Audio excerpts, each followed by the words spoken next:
दोस्तों, जय मसीह की। आज हम परमेश्वर के वचन में से एक बहुत ही महत्वपूर्ण विषय पर चर्चा करेंगे और हमारा आज का विषय है डू नॉट जज, यानी दोष मत लगाओ। जी हाँ दोस्तों, आज हम इसी बात को सीखने का प्रयास करेंगे।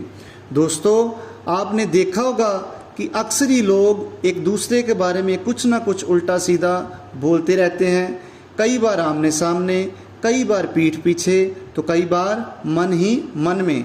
जिसके कुछ उदाहरण इस प्रकार हैं, जैसे कि वह व्यक्ति तो बहुत बुरा है, वह तो बहुत झूठ बोलता है, वह तो अहंकारी है, वह बहुत लालची है, वह बहुत गाली देता है, वह तो व्यभिचारी है, वह तो लुटेरा है, वह तो अधर्मी है, वह तो पापी मनुष्य है, वह तो नरक में ही जाएगा। और न जाने कितनी ही ऐसी बातों के द्वारा हम दूसरों पर उंगली उठाते हैं, दूसरों की निंदा करते हैं, बुराई करते हैं, दूसरों पर दोष लगाते हैं। लेकिन दोस्तों, क्या आप जानते हैं कि जब हम किसी पर दोष लगाते हैं तो इसका क्या मतलब होता है? मैं आपको बताना चाहता हूँ कि दूसरों पर दोष लगाने का मतलब होता है किसी व्यक्ति का न्याय करना और उसके कार्यों के आधार पर उसे दोषी या पापी ठहरा देना। तो क्या ऐसा करना सही है? आइए जानते हैं परमेश्वर के वचन में से कि प्रभु यीशु इस सब के बारे में क्या कहते हैं। आइए पढ़ते हैं मत्ती द्वारा रचित सुसमाचार अध्याय 7 वचन 1 से 5 तक। यूँ लिखा है, दोष मत लगाओ कि तुम पर भी दोष ना लगाया जाए, क्योंकि जिस प्रकार तुम दोष लगाते हो उसी प्रकार तुम पर भी दोष लगाया जाएगा, और जिस नाप से तुम नापते हो उसी से तुम्हारे लिए भी नापा जाएगा। दोस्तों, प्रभु यीशु हमें मना करते हैं कि तुम दोष मत लगाना। लोग चाहे कुछ भी करें या एक दूसरे के बारे में कुछ भी उल्टा सीधा बोलें, एक दूसरे पर कितने भी दोष लगाएं, परंतु तुम जो विश्वासी हो, तुम जो धर्मी हो, तुम जो प्रार्थना करते हो, तुम जो मेरे नाम से जाने जाते हो, तुम किसी पर भी दोष मत लगाना, ताकि तुम पर भी दोष ना लगाया जाए। क्योंकि जिस प्रकार तुम दोष लगाते हो उसी प्रकार तुम पर भी दोष लगाया जाएगा। और वचन 3 में प्रभु यीशु कहते हैं, तू क्यों अपने भाई की आंख के तिनके को देखता है? दोस्तों, यहाँ पर प्रभु यीशु कहते हैं कि तू अपने भाई की आंख के तिनके को देखता ही क्यों है? हो सकता है उसके जीवन में कोई पाप हो या कोई बुराई हो, पर तुझे उसकी ओर ध्यान देने की ज़रूरत नहीं, बल्कि तुझे खुद की तरफ ध्यान देने की ज़रूरत है। इसीलिए लिखा है, अपनी आँख का लट्ठा तुझे नहीं सूझता। वचन 4, जब तेरी आँख में लट्ठा है तो तू अपने भाई से कैसे कह सकता है, ला मैं तेरी आँख से तिनका निकाल दूँ? भाइयों बहनों, तिनके और लट्ठे के बीच के अंतर को हम सब भली भांति समझते हैं कि तिनका साइज में एक चींटी से भी छोटा होता है, जबकि लट्ठा साइज में एक पेड़ के समान होता है। तिनके से मतलब है छोटा सा पाप, वहीं लट्ठे से मतलब है सबसे बड़ा गुनाह। लेकिन दोस्तों, होता क्या है, हमें दूसरों की छोटी से छोटी गलती भी नज़र आ जाती है, परंतु अपना बड़े से बड़ा गुनाह नज़र नहीं आता। इसीलिए प्रभु यीशु वचन 5 में कहते हैं कि हे कपटी, पहले अपनी आँख में से लट्ठा निकाल ले, तब तू अपने भाई की आँख का तिनका भली भांति देखकर निकाल सकेगा। आज परमेश्वर हमसे कहते हैं कि तुम अपने जीवन की ओर ध्यान दो कि तुम में कौन कौन सी बुराइयां और पाप हैं। उन सब बुराइयों और पापों को निकाल फेंको और पवित्र और सिद्ध बनो। लेकिन दोस्तों, हमारी समस्या यह है कि हमारी अपनी ज़िंदगी में चाहे कितना भी बड़ा गुनाह क्यों ना हो, हमें नज़र ही नहीं आता, मगर दूसरों की छोटी से छोटी गलती हमें आँख बंद करके भी नज़र आ जाती है। लेकिन दोस्तों, प्रभु यीशु को यह बिल्कुल भी पसंद नहीं। आइए पढ़ लेते हैं लूका द्वारा रचित सुसमाचार अध्याय 6 वचन 37 में। यूँ लिखा है, दोष मत लगाओ तो तुम पर भी दोष नहीं लगाया जाएगा, दोषी ना ठहराओ तो तुम भी दोषी नहीं ठहराए जाओगे, क्षमा करो तो तुम्हें भी क्षमा किया जाएगा। तो अब यह हमारे ऊपर निर्भर करता है दोस्तों कि क्या हम यह चाहते हैं कि परमेश्वर के सामने हम दोषी ठहराए जाएं, इस वचन में प्रभु यीशु साफ कहते हैं कि यदि तुम दूसरों पर दोष लगाओगे तो परमेश्वर तुम पर भी दोष लगाएंगे, परंतु यदि तुम दूसरों के गुनाह माफ़ करोगे तो परमेश्वर भी तुम्हारे गुनाहों को माफ़ करेंगे। दोस्तों, आपको याद होगी वो औरत जो व्यभिचार करते हुए पकड़ी गई थी। आइए पढ़ लेते हैं यूहन्ना द्वारा रचित सुसमाचार अध्याय 8 वचन 1 से 11 तक। यीशु जैतून के पहाड़ पर गया और भोर को फिर मंदिर में आया और सब लोग उसके पास आए और वह बैठकर उन्हें उपदेश देने लगा। तब शास्त्रियों और फरीसियों ने एक स्त्री को लाकर जो व्यभिचार में पकड़ी गई थी उसको बीच में खड़ा करके यीशु से पूछा, हे गुरु, यह स्त्री व्यभिचार करते हुए पकड़ी गई है। व्यवस्था में मूसा ने हमें आज्ञा दी है कि ऐसी स्त्रियों को पथराव करें। अब तू इस स्त्री के बारे में क्या कहता है? उन्होंने उसको परखने के लिए ये बात कही थी ताकि उस पर दोष लगाने के लिए कोई बात ढूंढे, परंतु यीशु झुककर उंगली से भूमि पर लिखने लगा। जब वे उससे पूछते रहे तो उसने सीधे होकर उनसे कहा, तुम में जो निष्पाप हो, यानी जिसने पाप ना किया हो, वही पहले उसको पत्थर मारे। और फिर झुककर भूमि पर उंगली से लिखने लगा। परंतु वे यह सुनकर बड़ों से लेकर छोटों तक एक एक करके निकल गए और यीशु अकेले रह गया और स्त्री वहीं बीच में खड़ी रही। यीशु ने सीधे होकर उससे कहा, हे नारी, वे कहाँ गए? क्या किसी ने तुझ पर दंड की आज्ञा नहीं दी? उसने कहा, हे प्रभु, किसी ने नहीं। यीशु ने कहा, मैं भी तुझ पर दंड की आज्ञा नहीं देता, जा और फिर पाप मत करना। देखा दोस्तों, भले ही वह औरत व्यभिचार करते हुए पकड़ी गई थी और व्यवस्था के अनुसार उसके गुनाह की सजा यह थी कि पत्थर मार मार कर उसे जान से मार दिया जाए। और आज हम लोग ऐसा ही करते हैं दोस्तों। जैसे ही हमें पता चलता है कि किसी व्यक्ति के जीवन में कोई गुनाह है तो हम उस व्यक्ति पर उंगली उठाने को मजबूर हो जाते हैं और निंदा करने के द्वारा या मन में ही उस व्यक्ति को तुच्छ जानने के द्वारा उस व्यक्ति पर पथराव करने लगते हैं, यानी दोष लगाने लगते हैं कि वचन के अनुसार वह व्यक्ति तो दोषी है या अधर्मी है। लेकिन दोस्तों, याद रखिए, प्रभु यीशु ने क्या कहा था कि तुम में से पहला पत्थर वो मारे या सबसे पहले वो दोष लगाए जिसने कभी कोई गुनाह न किया हो। शास्त्रियों और फरीसियों ने भी जब यीशु का यह जवाब सुना तो भीड़ सहित एक एक करके सब वहाँ से चले गए, क्योंकि दोस्तों बाइबल हमें बताती है रोमियो अध्याय 3 वचन 23 में कि सब ने पाप किया और परमेश्वर की महिमा से रहित हैं। तो फिर घमंड किस बात का है?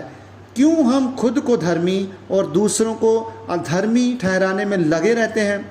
दोस्तों, यहाँ पर ध्यान देने वाली बात यह है कि यीशु तो धर्मी थे, उन्होंने कभी कोई गुनाह नहीं किया था, इसलिए यीशु तो उस औरत को पत्थर मार सकते थे, उस पर दोष लगा सकते थे, उसका न्याय कर सकते थे, उस पर दंड की आज्ञा कर सकते थे। फिर भी प्रभु यीशु ने ऐसा नहीं किया और ना उस औरत को तुच्छ समझा, ना उस पर दोष लगाकर यह कहा कि तुमने तो पाप किया है इसलिए तुम पश्चाताप करो, बल्कि उससे यह कहा कि मैं तुझ पर दंड की आज्ञा नहीं करता, जा फिर पाप मत करना। और इसी बात को सिखाते हुए प्रेरित पौलुस कहते हैं गलातियों अध्याय 6 वचन 1 में कि हे भाइयों, यदि कोई मनुष्य किसी अपराध में पकड़ा भी जाए तो तुम जो आत्मिक हो नम्रता के साथ ऐसे व्यक्ति को संभालो और अपनी भी देख रेख करो कि तुम भी परीक्षा में ना पड़ो। दोस्तों, हमें दूसरों की गलतियों पर ध्यान देने की बजाय खुद अपनी गलतियों पर ध्यान देने की ज़्यादा ज़रूरत है कि कहीं हमसे कोई ऐसी गलती ना हो जाए जो गलती फरीसी से हो गई थी कि कैसे वह धर्मी होते हुए भी पापी ठहर कर घर चला गया था। आइए इस दृष्टांत के द्वारा सीखते हैं। हम पढ़ेंगे लूका द्वारा रचित सुसमाचार अध्याय 18 वचन 9 से 14 तक। यूँ लिखा है, और उसने उनसे जो अपने ऊपर भरोसा रखते थे कि हम तो धर्मी हैं और दूसरों को तुच्छ जानते थे, यह दृष्टांत कहा कि 2 मनुष्य मंदिर में प्रार्थना करने के लिए गए, एक फरीसी था और दूसरा चुंगी लेने वाला। फरीसी ने खड़ा होकर अपने मन में यह प्रार्थना की कि हे परमेश्वर, मैं तेरा धन्यवाद करता हूँ कि मैं और मनुष्यों के समान दुष्टता करने वाला, अन्यायी या व्यभिचारी नहीं हूँ और ना इस चुंगी लेने वाले के समान हूँ। मैं तो सप्ताह में 2 बार उपवास करता हूँ। मैं अपनी सब कमाई से दशमांश भी देता हूँ। परंतु चुंगी लेने वाले ने दूर खड़े होकर स्वर्ग की ओर आंख उठाना भी ना चाहा, वरन अपनी छाती पीट पीट कर यह कहा कि हे परमेश्वर, मुझ पर दया कर। मैं तुमसे कहता हूँ कि वह दूसरा नहीं परंतु यही मनुष्य धर्मी ठहरा और अपने घर गया। क्योंकि जो कोई अपने आप को बड़ा बनाएगा वह छोटा किया जाएगा, और जो अपने आप को छोटा बनाएगा वह बड़ा किया जाएगा। दोस्तों, इस दृष्टांत के द्वारा प्रभु यीशु हमें सिखाते हैं कि भले ही आप चर्च जाते हों, भले ही आप प्रार्थना करने वाले हों, भले ही आप उपवास करने वाले हो, भले ही आप दशमांश देने वाले हों, फिर भी आपकी सिर्फ एक गलती काफ़ी है आपको पापी ठहराने के लिए, जो आपके सभी धर्म के कामों पर पानी फेर सकती है। और वो गलती है दूसरों को तुच्छ समझना और खुद को धर्मी समझना। आपको यह याद रखना होगा कि पीठ पीछे किसी की निंदा करना या आमने सामने किसी पर दोष लगाना या फिर मन में ही किसी को तुच्छ जानना, इन सब का एक ही मतलब है कि आप दूसरों का न्याय कर रहे हैं।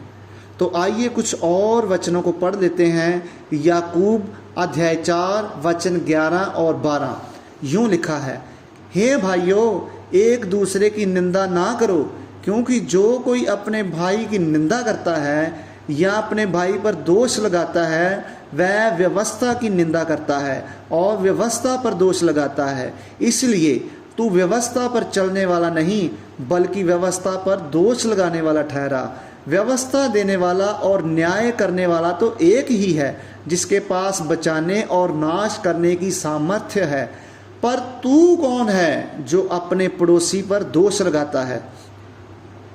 देखा दोस्तों, जब हम किसी पर दोष लगाते हैं या फिर किसी की निंदा करते हैं तो परमेश्वर हमें किस नज़रिए से देखते हैं? हम परमेश्वर की नज़रों में व्यवस्था पर दोष लगाने वाले और व्यवस्था की निंदा करने वाले ठहरते हैं। और फिर खुद परमेश्वर हम पर सवाल उठाते हैं कि तू कौन है जो अपने पड़ोसी पर दोष लगाता है? तुझे ये हक किसने दिया? क्योंकि न्याय करने का हक तो सिर्फ और सिर्फ परमेश्वर के पास है। दोस्तों, कौन धर्मी है या कौन पापी है, यह सिर्फ और सिर्फ परमेश्वर तय कर सकते हैं, हम नहीं। आइए एक और वचन को पढ़ लेते हैं। रोमियो अध्याय 14 वचन 4 यूँ लिखा है, तू कौन है जो दूसरे के सेवक पर दोष लगाता है? उसका स्थिर रहना या फिर गिर जाना उसके स्वामी ही से संबंध रखता है, वरन वह स्थिर ही कर दिया जाएगा, क्योंकि प्रभु उसे स्थिर रख सकता है। दोस्तों, इस वचन के द्वारा भी परमेश्वर हमें डांट लगाते हैं और कहते हैं कि भले ही कोई व्यक्ति मुझ में बना रहे या फिर गिर जाए, तुझे इससे क्या? तू क्यों उस पर दोष लगाता है? क्योंकि यदि परमेश्वर चाहे तो उसे स्थिर रख सकता है। दोस्तों, याकूब अध्याय 5 वचन 9 में लिखा है कि हे भाइयों, एक दूसरे पर दोष ना लगाओ ताकि तुम पर भी दोष ना लगाया जाए। देखो, न्यायाधीश द्वार पर खड़ा है। दोस्तों, हमेशा याद रखिए कि न्याय करने वाला हमारा परमेश्वर द्वार पर ही खड़ा है।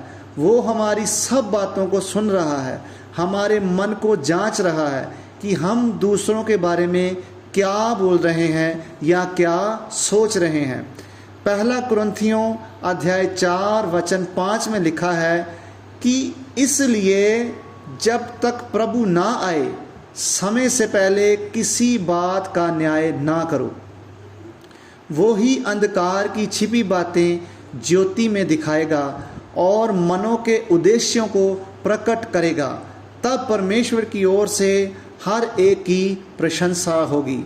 मेरे भाइयों और बहनों, आज इन वचनों के द्वारा हमने सीखा कि हो सकता है हम किसी ऐसे व्यक्ति को जानते हों जिसके जीवन में पाप हो, बुराइयां हों या बहुत सारी कमियां हों। भले ही वचन उस व्यक्ति को दोषी ठहरा रहा हो लेकिन हमारे परमेश्वर को ये बिल्कुल भी पसंद नहीं कि हम उस व्यक्ति पर दोष लगाएं या उसकी निंदा करें या मन में ही उस व्यक्ति को तुच्छ जानें, क्योंकि ऐसा करने का मतलब है कि हम उस व्यक्ति का न्याय कर रहे हैं, जबकि न्याय करने का अधिकार सिर्फ हमारे परमेश्वर के पास है। हमें यह अधिकार अभी नहीं मिला है दोस्तों। वचन भी अंत के दिन ही किसी व्यक्ति को दोषी या निर्दोष ठहराएगा।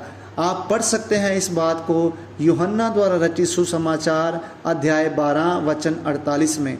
इसलिए दोस्तों, जब तक प्रभु ना आए समय से पहले किसी को भी दोषी ना ठहराएं। आशा करता हूँ इस संदेश को सुनकर आपने कुछ नया सीखा होगा और आप परमेश्वर के और नज़दीक गए होंगे। तो आज के लिए इतना ही। हम फिर मिलेंगे इसी चैनल पर किसी नए विषय के साथ।